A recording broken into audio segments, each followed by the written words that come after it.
April 15th, 2013. Crowds lined the streets of Boston, cheering on the runners as they crossed the finish line of the Boston Marathon. Excitement and celebration filled the air. Boom! 2 bombs exploded, shattering the moment. In the aftermath, investigators uncovered missed warning signs, backpacks left unattended, individuals behaving strangely, and prior intelligence reports that weren't fully acted on. The clues were there, but they were overlooked, a critical lapse of situational intelligence. Now imagine you're walking down the street, lost in your thoughts, maybe even scrolling through your phone, when suddenly you feel it. It's the prickle at the back of your neck, the tightening of your stomach. You glance up and you notice someone too close, their eyes scanning for an opportunity. Your instinct screams at you, move, create space, maybe even cross the street. That moment of action, that's your superpower at work. Criminals can tell when someone isn't paying attention. In 1981, researchers conducted a study where they filmed everyday people just walking along the sidewalk in Times Square. They then took that footage and they showed it to violent prisoners. They asked them, choose your potential victim. They were shocked at the response because these prisoners didn't choose based off age, size, gender. No, their selections were based on nonverbal cues. Those who appeared distracted, hesitant, were chosen time and again, while the ones who walked with confidence and awareness, they were largely ignored. This tells us something critical. Your body language, your awareness, and your ability to interpret the environment around you can drastically affect your safety. As a Federal Air Marshal, I had to be a master at situational intelligence. I spent years flying millions of miles undercover, navigating airports and other high-risk environments, all to protect national security. I had to detect a threat before it materialized. I had to be able to read people and my environments quickly, act decisively. But this skill, it's not one that's just for the security professional. No, it's a life skill that we all have. It is your ability to stay one step ahead of danger. It's not about paranoia. It's about perception. And today, I'm going to help you discover how to do that. Going back to that 1981 study, we know criminals, they don't choose their victims at random. When you carry yourself with confidence, when you have your head up and your eyes up, you're sending out a subconscious message. I see what's happening around me. I'm not an easy target. Because criminals prefer easy prey, not people who act and anticipate before an attack. A friend of mine, Sarah, she shared an experience, and it stayed with me.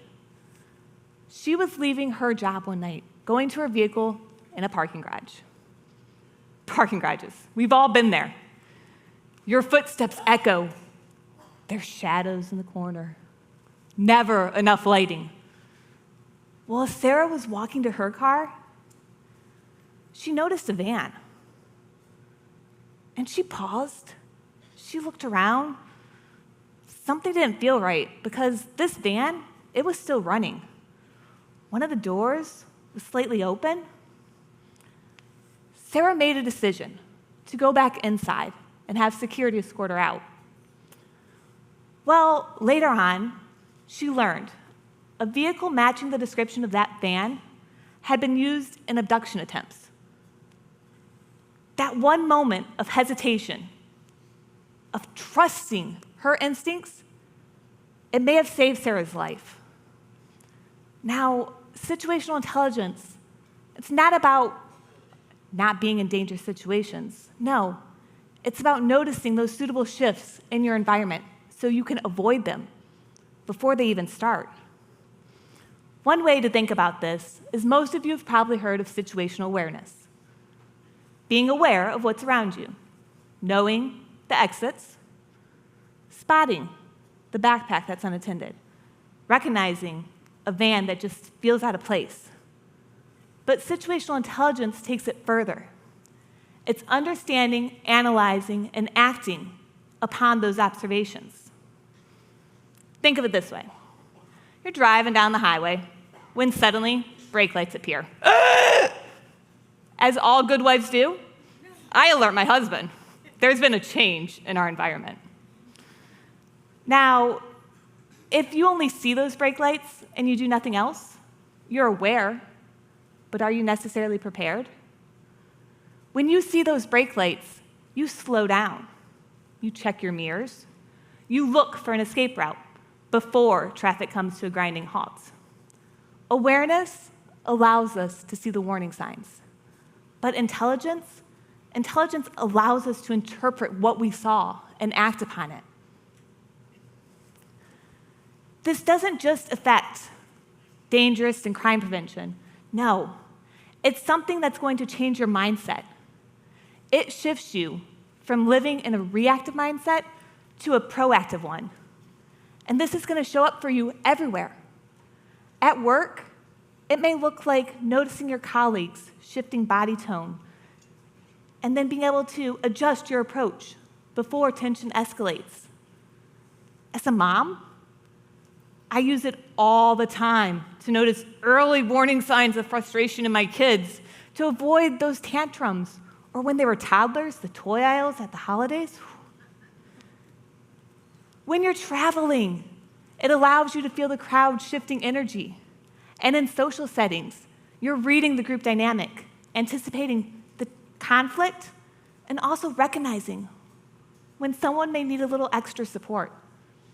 Situational intelligence is not just about life or death. It's about the everyday decisions you make, the ones that affect your day, your relationship, and yes, even your peace of mind. So how do we unlock this skill?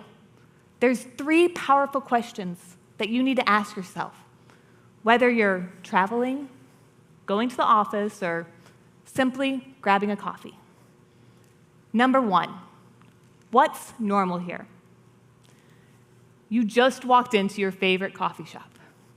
You know the usual rhythm, the smell of the fresh coffee, the baristas making the drinks, the chatter of the other customers. But today something feels off. There's a guy. He's not scanning the menu. No, he's scanning the room. And that's your first clue. In order to recognize what is abnormal, you have to know what normal is. So when you walk into a place, take 5 seconds and ask yourself, what's normal here? Number 2, what are the vulnerabilities? In that same coffee shop, where are the exits? Are there any blind spots? Is someone studying the bags on the table a little too closely? When you recognize what the vulnerabilities are, you're able to better position yourself and make better choices. So what are the vulnerabilities? And number 3, what's my plan? If that guy in the corner and that laptop case on the table, if that situation suddenly goes sideways, what are you going to do? Having a plan in place before allows you to react with calm instead of panic. Your body won't go where your mind hasn't been. The more often you ask yourself these 3 questions, the sharper your instinct will become until it's just second nature. Situational intelligence is so much more than a safety skill. It's a life skill. And when you embrace it, you will live intentionally, not fearfully. Remembering that 1981 study, criminals don't select their victims at random. They're reading people. The ones who had awareness, largely ignored. Those who walked hesitant, unaware, chosen almost every time. That wasn't just research. It was a wake-up call. What story are you sending as you walk down the sidewalk? Situational intelligence allows you to control that narrative. It shifts you from being a passive observer to an active participant in your own safety and your own success. It is your superpower. So the next time you walk into a room, ask yourself those 3 questions.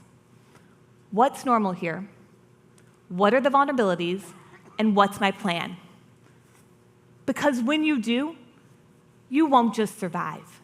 You will thrive. Use situational intelligence. Be empowered, and always be safe.